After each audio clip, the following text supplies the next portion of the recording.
So in this video, we're going to start taking a look at another application of slope, just in a little bit more general context. So let's say I have a point here, x, and then if I go down a little bit, I have another point, x plus h. So this point on this graph would be x, comma, f of x. And then this point right here would be, since we went down a little bit, the only reason we call it x plus h is we took x and we added a little bit more. So this point, the x value is x plus h, and the y value is f of x plus h. So just like we did with our average rate of change, now we just don't have numbers to plug in. How do we find the slope between these two values? Well, we take the difference in the y values and then we subtract the difference of the x values. So this is called the difference quotient, and it's really just in general as opposed to having specific numbers. What we're going to do is we're going to take the difference in the y values. So it's going to be the f of x plus h minus the f of x. So we subtracted our y values. That gives us our change in y right here. And then we're going to try to find the change in the x value. And how we find those change in those x values is we just subtract them. So since we did our y, this y over here minus this y over here, now we're going to do x plus h, and then we're going to subtract x. Now when you see this, what we can do is you see in the denominator, the x's are going to actually cancel. So our formula for the difference quotient is going to be f of x plus h minus the f of x divided by h, because you can see the h is the only thing left over there. And this is our formula for the difference quotient. Again, it was pretty easy to derive by just subtracting the y values and then subtracting the x values and simplifying a little bit. So we worked out the difference quotient.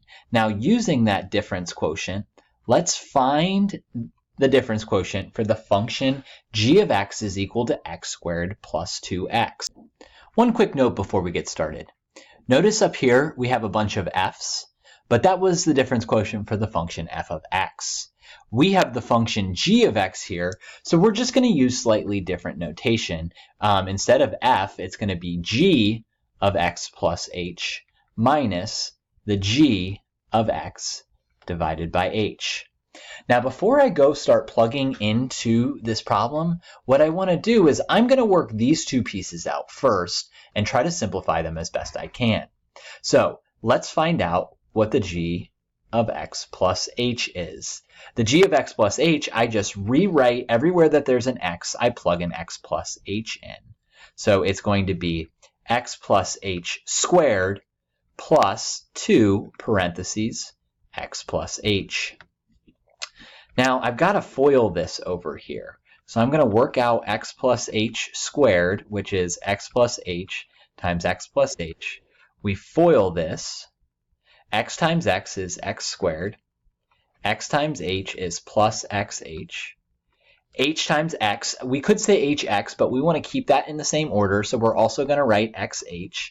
And then h times h is h squared.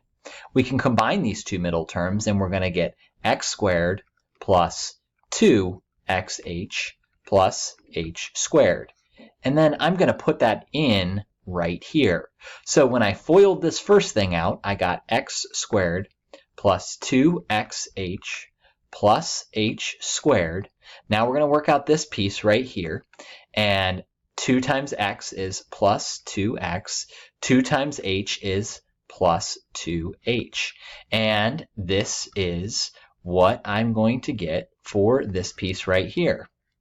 So let me make this a little thinner, and then I am going to actually substitute that in. So for this piece g of x, we're going to replace it with this whole thing right here. One thing I like to do when we substitute is put it in parentheses. So our first thing is our first g of x plus h term is x squared plus 2xh plus h squared plus 2x plus 2h. And then that's minus, use a different color for this,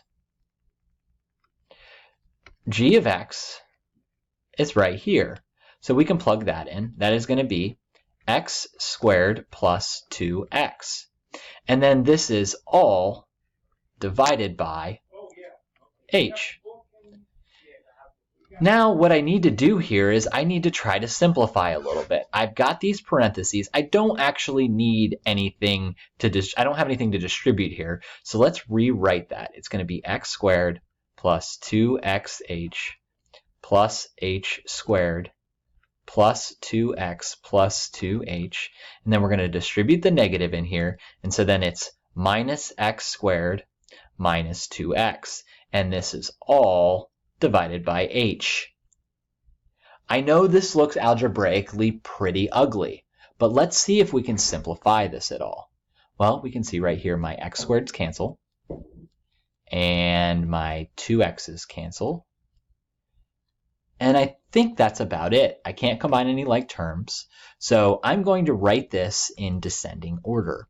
So we're going to put the h squared first. So it's going to be h squared plus 2xh.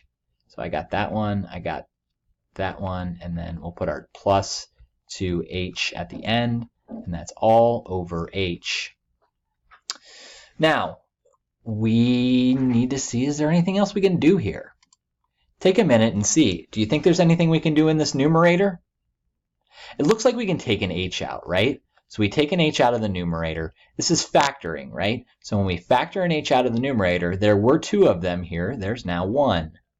Plus, we take an h out of this term right here. That just leaves us with 2x. Plus, we take an h out over here, and that gives us 2. And that's all divided by h. Why did I do that? Well, what that allows me to do is that allows me to now cancel an h term and get rid of this fraction. So what I'm left with in terms of my difference quotient is h plus 2x plus 2. And I've calculated the difference quotient.